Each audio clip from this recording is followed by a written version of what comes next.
Alright, ladies and gentlemen, today we're going to be talking about Gary Payton once again. The injury decision is looming, and I agree with a lot of what Warriors fans are saying. However, it does seem relatively split. So if you didn't know, Gary Payton, he failed his physical, and the Golden State Warriors certainly raised some eyebrows. Now, here's the thing. If the trade does go through, Golden State said that he could miss up to 3 months. So there's no way to me that if the trade goes through, Gary Payton will be available anytime soon. Anytime soon. Now, the other hand, James Wiseman was not playing with Golden State. He wasn't being properly utilized. He wasn't being the expectations a lot of Warriors fans, myself included, were expecting of him. So it's not the end of the world, and I'll tell you why. Because Gary is on a very reasonable contract. He has an $8.3 million base salary this season. Next year that goes up to 8.7. Then he has a player option in 2024 to 2025 for about $9.1 million. Now, I know that the James Wiseman payment decision isn't necessarily urgent, but I think even if Gary comes to Golden State and the trade gets approved, I think it's still in the Warriors' best interest to hold on to him, even if he doesn't play a single more game for the Warriors, or a single game for the Warriors, actually. If he's done for the season, I still think it benefits Golden State in the long run, because the James Wiseman experiment, it's just over.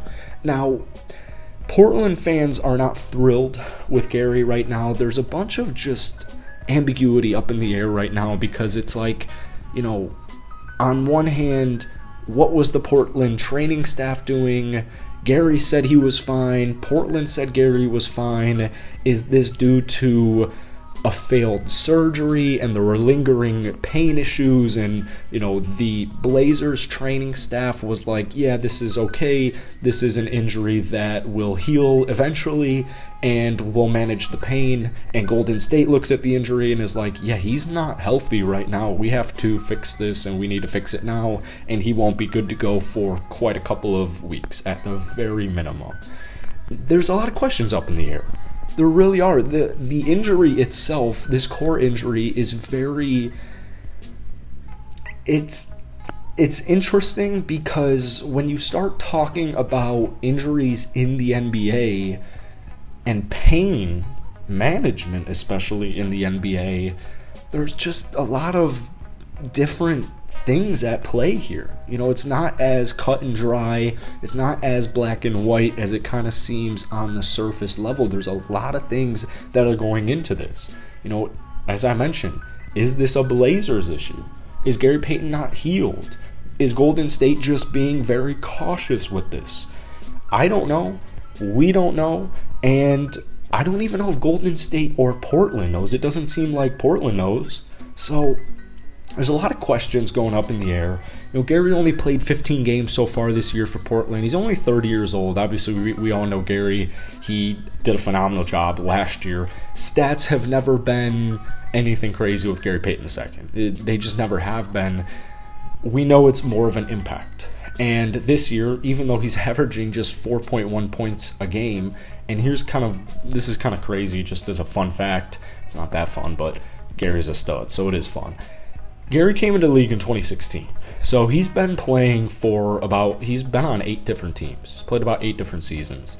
He's averaging 4.1 points a game in the 15 games he played for Portland this year.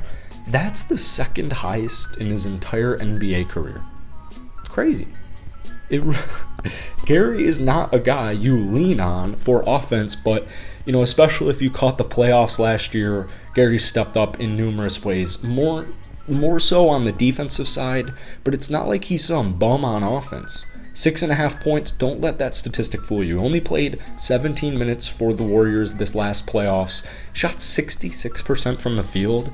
He shot 53% from downtown, so he's not the most efficient, he's not the best three-point shooter. This is a guy whose defensive rating last year was 103 in very limited time. So I guarantee you, I think either way, if Gary's injured, if he's not injured, whatever, as long as it gets cleared up for the months on end. If he's out for the season, he's out for the season. Let's just get that situation squared away. Let's get that fixed. Let's get that figured out, because he still has at least another year left on his contract. And the way James Wiseman has been playing, even if he's starting, I get it, sometimes the statistics are nice, but if you really dive into it, if you really get basketball nerdy, it's not efficient. It's not how the Warriors play. It's not how the Warriors win.